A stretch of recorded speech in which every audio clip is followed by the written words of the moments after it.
Here we are, back again. And I'm going to ask you today to think again. Reflection as a radical tool. And this isn't just because my master's degree was all about studying the impact of reflective practices on students' self-concept in a grade 2 class. I did find in that research, though, that those students had improved self-concept. So their identity, their perseverance and resilience through the performance of tasks, scaffolded tasks over time. After they received feedback, they were really motivated to iterate and improve their work. They saw the feedback as something that was helping them, and thus that they were like privy to some sort of secret sauce. And the products that came out, the projects, like the ultimate products or performances that came out of the reflective practice were super innovative, and they felt comfortable taking more risks. So I have been a lover of reflective practices since, I'm not going to date myself, I don't even know, 2004. Oh my God, 20 years? For over 20 years now. I also just designed a whole professional development certificate around reflective practice for a very reputable university here in Ontario. So it's coming back. It's coming back with a vengeance. It's not just this hippy dippy thing where it's let's reflect, let's hold mirrors up to ourselves and think about thinking. Let's get in touch with our feelings. No, this is about metacognition, folks. And metacognition as a set of skills, thinking about thinking, reflecting on our learning, the process, essential to growth. Also, to these elements of resilience, responsiveness, and innovation, which, if you haven't heard, are kind of important lately in the world we're living in. So let's integrate reflection meaningfully into our educational designs at all levels. Kindergarten, heck yeah. Grade 7, amazing. High school, grade 12, super important. Higher education, higher stakes, better get that reflection in there. And as adults, we are severely lacking practice in the thinking about thinking domain and in its connected sister friend, the giving and receiving of feedback. So at all levels of education, reflection can be a radical tool to bring purposeful, meaningful intention back into our educational designs and promote the development of some of these essential skills associated with metacognition. So we'll talk a little bit more about how reflection and feedback are connected. Then we're going to talk about choosing the right tool for the job. And ultimately, how I'm going to argue that this is no longer a choice. I'm trying to sell it up right now. I'm trying to do a really good sales job. My dad would be very proud. But ultimately, it's not really a choice anymore. It's not. So feedback and reflection. Now, this is all part of a loop. We talked about feedback loops last time, but reflection and feedback are all part of the same loop, and one can come before the other or the other way around. So you could think about something, think about work you did, and then self-evaluate that and provide feedback to yourself. You could think about a peer's work, reflect on someone else's work, and then provide feedback on that. Or someone could do the reflecting on your work, provide feedback to you, and then now the reflection begins. Now the real secret sauce comes into effect, where I get to struggle with, wrestle with all the comments that I just heard, think about them. How are they meaningful? What do they actually look like in practice in the piece that I receive feedback on? So what would my actionable next step be? And to the same extent, what doesn't make sense? That's the way one person viewed it, but ultimately, the direction I'm trying to take with this isn't that. So it was, I understand where they're coming from, but I think I'm going to, keep going down this track or take a different way around. Every piece of feedback you get doesn't need to be incorporated. The feedback itself is valuable in terms of getting another person's lens on your work. So one of the things I find most valuable about getting that feedback when I reflect on it, if I reflect on something someone has said to me and my first comment is well, they missed the point. That wasn't really what I was trying to get at. So you could be very quick to say, well, then the feedback doesn't matter. But ultimately, when I really think about it, when I really reflect, the point is that someone who would look at this work, which, ultimately someone will look at these pieces of work that you're producing, didn't get the point. So if they didn't get it, then I'm missing something, or something is miscommunicated, right? So what needs to change probably has nothing to do with the things they told me to change, but the fact is that they missed it. So I have to change something because it has to land the way I want it to land. I don't just want to speak, right? I want to speak to be heard. So feedback and reflection, inextricably linked. And ultimately, they're what we need. This idea of getting comfortable with discomfort, like pausing. Maybe you're like super uncomfortable even just pausing and thinking. Maybe you don't stare out windows or take public transportation and contemplate what's going on in your life right now. Maybe that's not a practice you currently have. And it is very uncomfortable for you to sit with something as difficult already as feedback, which comes with mixed messages in terms of positive and challenging, right? So we need to recognize that, and we need to get comfortable in this discomfort. If we can put our students in these spaces where they have to think about and wrestle with feedback, reflect and consider, this is what that secret sauce is, right? Isn't it funny when I say secret sauce, you imagine it's like delicious chocolate sauce or like really good hot sauce? No. Unfortunately, the secret sauce is discomfort. And I'm as uncomfortable with hard things as the next person, but I do have this kind of Buddhist. I've read enough of it now that I'm like, okay, I get it. The struggle, their opportunities, I get it. I'd rather not go through them, but I see the value in them as opportunities to learn. So what we need to do is exposure therapy for our learners. And again, go back to the feedback module if you didn't hear about psychological safety and creating cultures, right? Normalizing vulnerability, all these things are super important.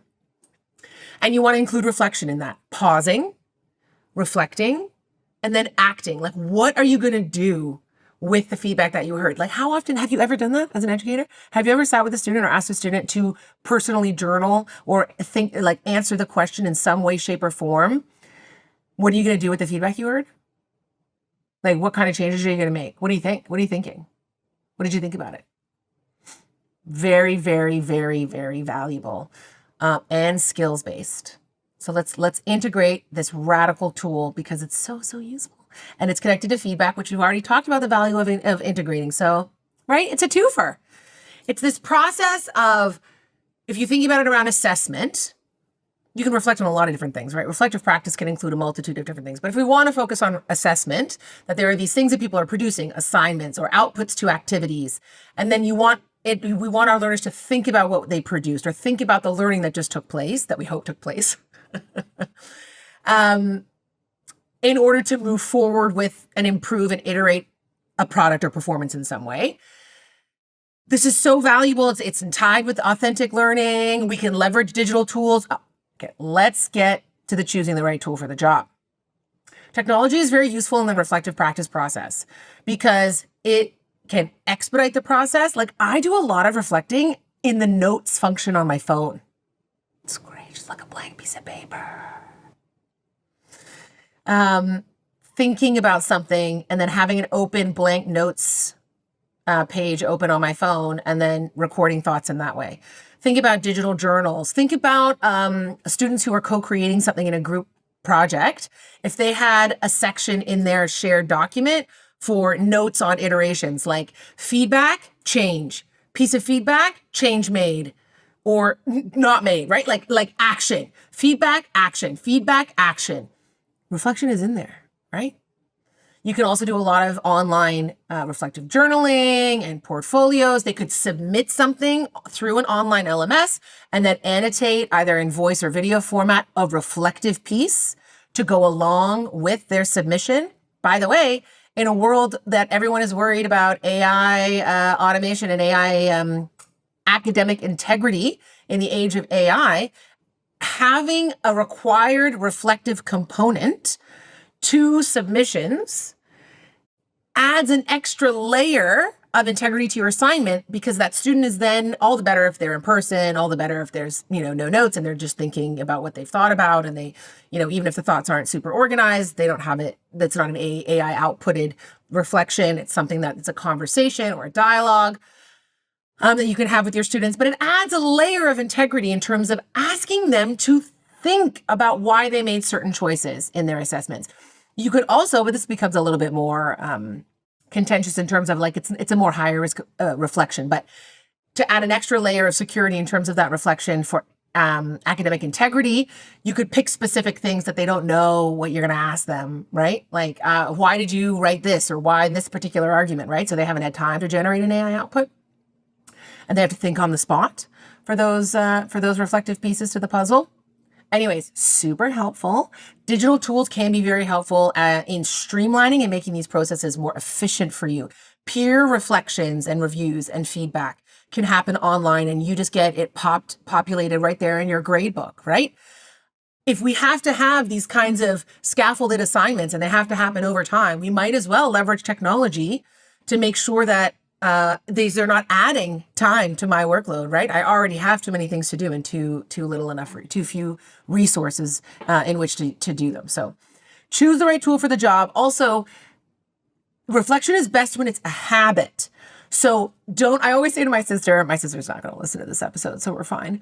I have more than one too, but they'll know who is who. I have 6 green shakes a week, okay? My sister's like, yeah, I totally have to drink green shakes. I know it's super important. It's very valuable. And she tries to have like 5 or 6 green shakes a week. She's like, I'm going to make them, or I'm going to buy them, or whatever. And she tries to have 5 or 6. And then she can't do it. And she falls short. She has like 2 or 3. And then she feels bad. And then she stops having any, right? Don't bite off more than you can chew, people. I'm not going to say I'm going to go to the gym 5 days a week. I have a toddler. Forget that. 3, maybe 4 if I'm lucky. So what is the reflection tool that you can use, that you can insert into your learning design, right? We're not adding a new assignment here. We're just adding a component. We're adding a layer that we know is important. It builds skills. It helps us in the age of automation, metacognition, right? You know that green shake is important, girlfriend. You know reflection is useful, but let's just bite off what we can chew, okay? So is it a ticket out the door? Is it an informal reflection? Is it like a 2-minute journal contribution once a week? Or is it a reflective component to an assignment that we talked about in terms of adding some academic integrity to a submission? Or is it that shared doc, Google revision, feedback, action kind of reflection?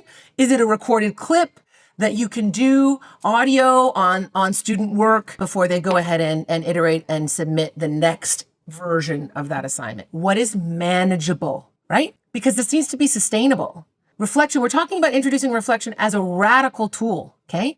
And it's most powerful when it's habit forming. We don't learn skills overnight, right? Like skills are habits that take time. They're actions that get repeated and automated within ourselves.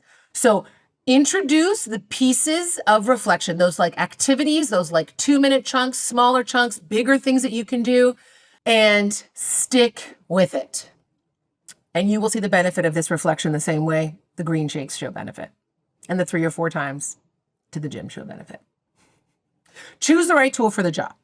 Then we want to understand that Michelle's argument here, I'm so excited about it. I've made a really good hard sell, but I'm sorry to tell you, it is no longer a choice. I love technology. I've talked about digital tools. I've talked about leveraging AI when it came to feedback and reflective practices, enabling learners to think about their learning, think about a process so that we can learn to value process over product. How are we going to value process over product if we don't include opportunities to have them demonstrate learning over time, right? It checks so many boxes, you guys. It's such a radical tool. Reflective practice. Even if, let's just go back to those grade 2 students, right? Remember?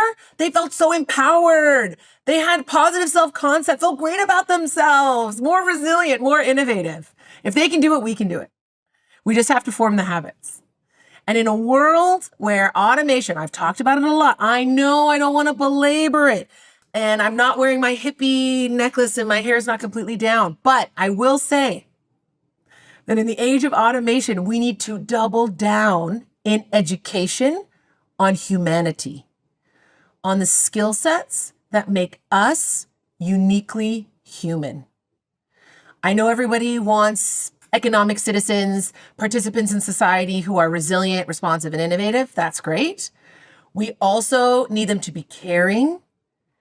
We need them to be able to be uncomfortable and still pause and consider their decisions, making informed choices in difficult times, right? Like rapid change, perhaps.